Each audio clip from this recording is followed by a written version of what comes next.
It was a night of pure chaos. The flames roared like a hungry beast, devouring everything in their path. Between life and death stood one thing: their courage. The city skyline was ablaze. A 40-story high-rise towered against the dark sky, now consumed by fire that crackled and raged as if alive. From blocks away, the sight was both mesmerizing and terrifying, a hellish inferno lighting up the night. Emergency sirens pierced the air, growing louder as fire trucks roared through the streets, scattering bystanders who had gathered in a mix of dread and morbid fascination. "Ladies and gentlemen, step back! This area is not safe!" shouted an officer, her voice barely audible over the sirens and distant explosions of shattering glass. Onlookers, some in pajamas and slippers, held phones high, live streaming the scene to millions online. Others clutched each other, whispering prayers or shouting names, desperate for news of loved ones still inside. Meanwhile, inside the fire department, the air was electric with adrenaline. Firefighters tightened their helmets, checked their breathing apparatuses, and exchanged quick glances. For most, this wasn't their first fire, but the sheer scale of this one made even the veterans feel the weight of what lay ahead. The voice of Captain Victor Sullivan boomed over the radio as they sped toward the blaze. "Listen up. Reports confirm over 200 residents still trapped above the 20th floor. Evacuation routes are blocked. Elevators are out. And folks, this fire is spreading fast. Focus, stay sharp, and trust your training." As the truck screeched to a halt at the base of the burning skyscraper, the reality hit them. Towering above, the building seemed like a pillar of fire, with smoke billowing out of broken windows and embers raining down like fiery snow. The faint cries of those trapped inside drifted down to meet them, haunting and urgent. Victor jumped down from the truck and surveyed the chaos. His eyes locked onto a young firefighter adjusting her helmet. Anna Torres was new to the squad, fresh out of training. Her hands trembled slightly as she double-checked her oxygen tank. Victor approached her, his voice calm but firm. "Torres, eyes up. You've trained for this. Trust yourself. We've got this." "Yes, sir," she replied, steadying herself. The scene outside the building was a whirlwind of activity.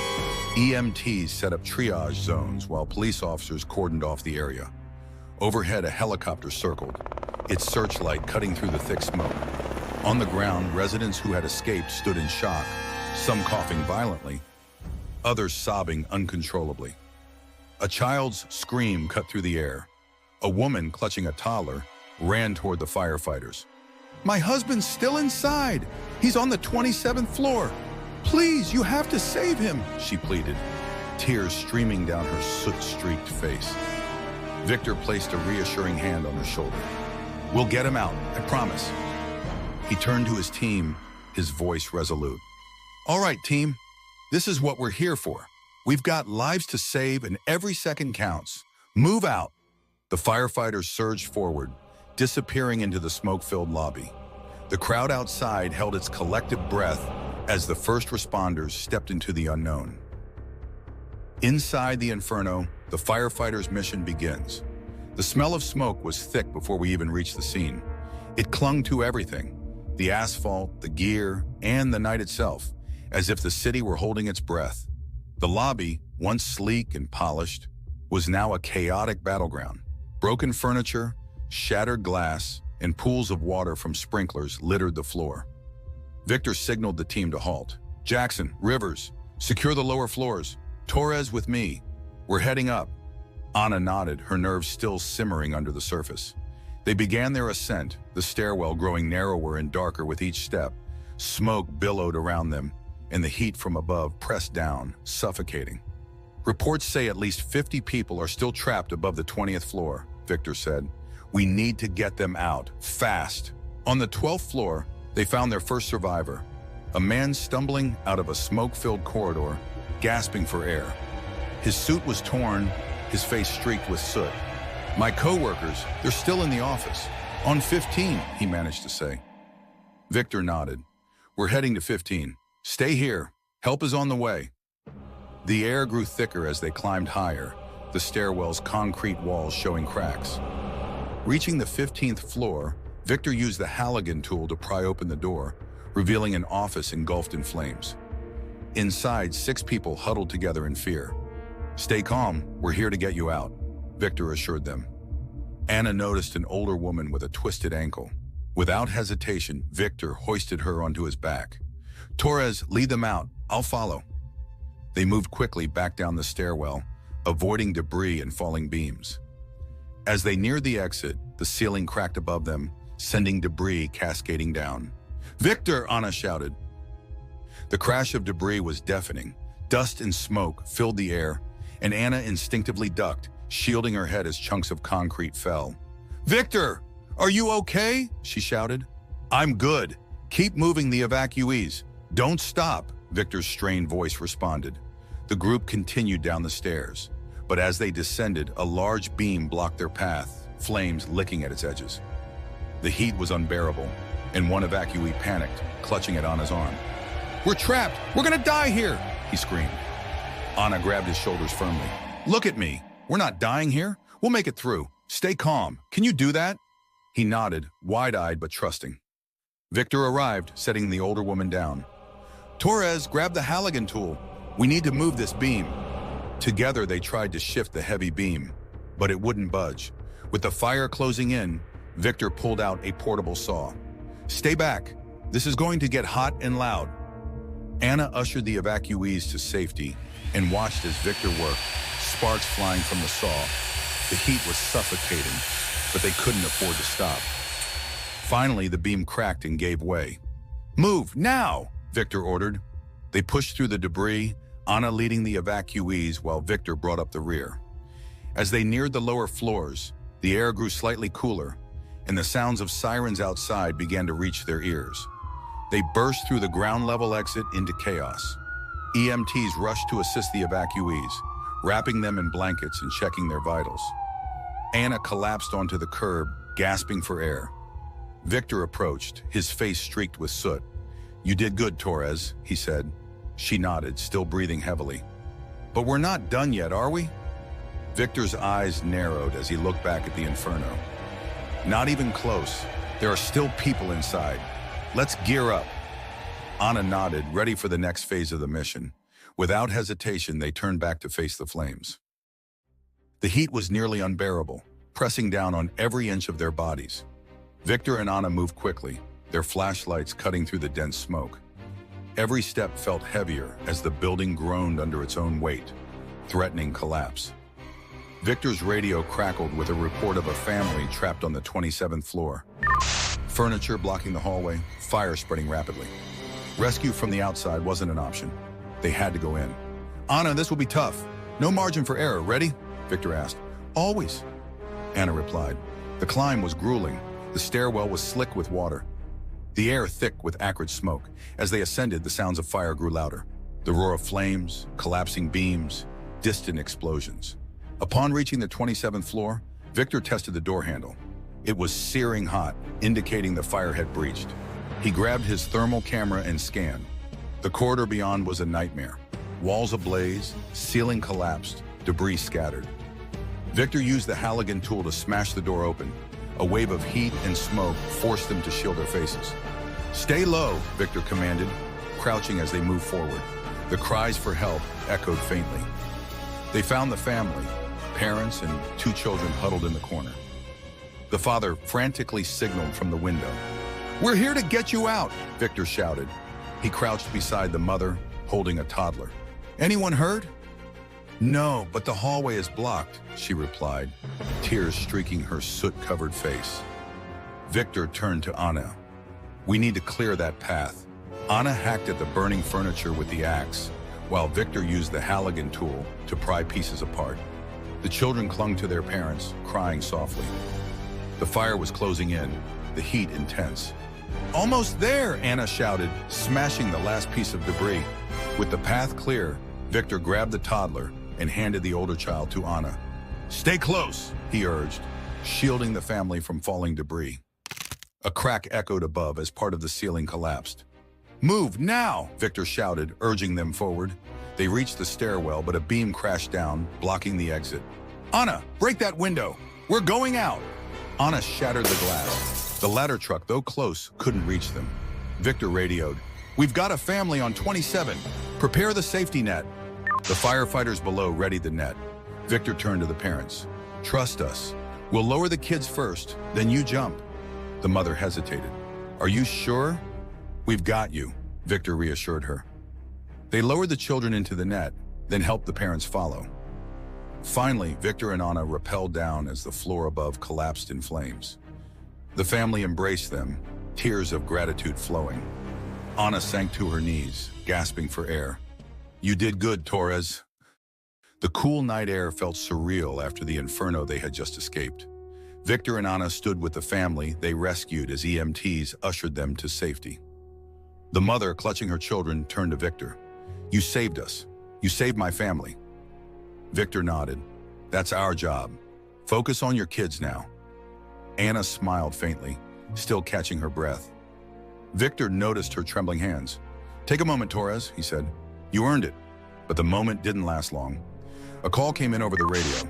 "Team Bravo, reports of personnel unaccounted for on the 24th floor. Possible firefighters down. Immediate assistance required."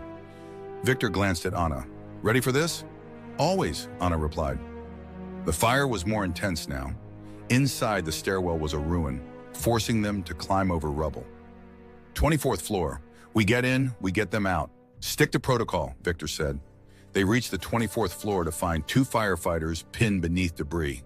Harris, a young man, was conscious but in pain. Martinez, a seasoned veteran, was unconscious. "Hang tight," Victor called. "We're getting you out." Anna checked Harris. "Can you move your legs?" "No," Harris groaned. "Martinez shielded me when it came down." Victor grabbed the airbags to lift the debris. "Torres, set the hoses up. This area could flash over any second." Anna set up the equipment as Victor positioned the airbags. The first airbag inflated, lifting the debris slightly. Harris cried out. "Almost there," Anna reassured him. The second airbag lifted the debris, and they freed Harris, who silently thanked Anna with a tight grip on her arm. They returned for Martinez. Victor checked his pulse. "He's alive, barely," the building groaned ominously. "We're out of time," Victor said. Anna and Victor carried Martinez down the stairwell, exhausted, battling the encroaching flames. Finally, they reached the open air. Harris was loaded onto a stretcher, and Martinez was rushed to an ambulance. Victor and Anna stood silently for a moment, watching the medics. "You good?" Victor asked. Anna nodded. "Yeah, just glad we got them out." Victor smiled faintly. "You kept your head when it mattered. That's the mark of a real firefighter." The sun had fully risen by the time the last of the flames were extinguished. A blanket of smoke still hung over the city block, swirling lazily in the cool morning air. The once proud skyscraper stood as a blackened skeleton, its windows shattered, and its walls streaked with soot. Firefighters milled about the scene, exhausted but determined to finish their work. Hoses were rolled up, equipment was checked, and final inspections ensured no embers lingered. Victor leaned against the side of the fire engine, his helmet resting on the ground beside him. His turnout gear was scorched and heavy with sweat, his face streaked with soot. Anna sat nearby, staring quietly at the remnants of the building. For a long moment, neither of them spoke, the weight of the night hanging between them. "You did good in there," Victor said finally, breaking the silence. His voice was calm, but carried a note of pride. Anna glanced at him, a faint smile tugging at the corner of her lips. "Couldn't have done it without you." Victor shook his head. "You had it in you the whole time. Just needed to see it for yourself." They watched as the family they had rescued earlier approached. The mother carried the toddler, while the father held the older child's hand. Despite their soot-streaked faces and tear-stained cheeks, there was a light in their eyes, a mixture of gratitude and relief. "Excuse me," the father said, his voice trembling.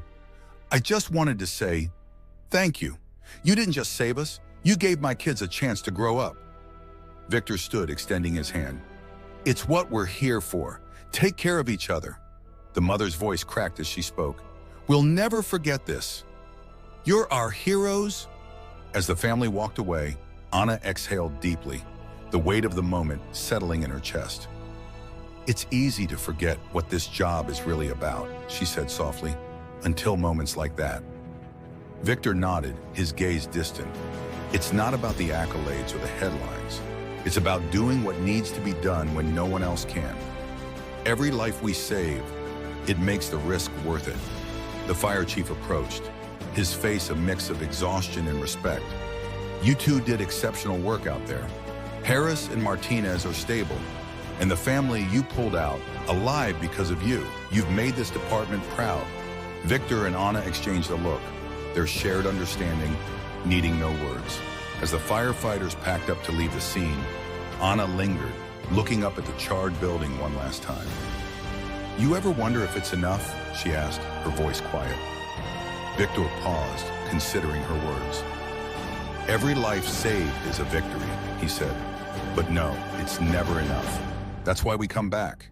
Every shift, every call, we keep coming back. The ride back to the station was silent, the hum of the engine lulling them into a reflective calm. Back at the station, the team gathered in the break room, their camaraderie evident in the quiet smiles and nods exchanged.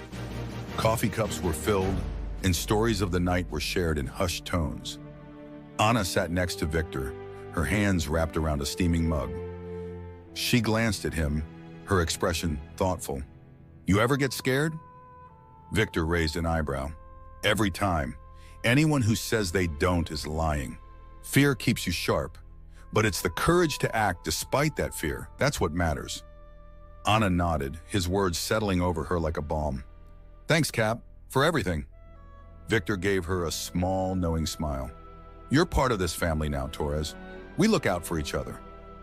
As the sun climbed higher in the sky, the firefighters dispersed, some heading to grab a few hours of sleep, others taking a moment to call loved ones. Victor watched as Anna walked toward the locker room, her shoulders straighter, her step more confident than it had been the day before. He turned to look out the station's window, the city bustling with life.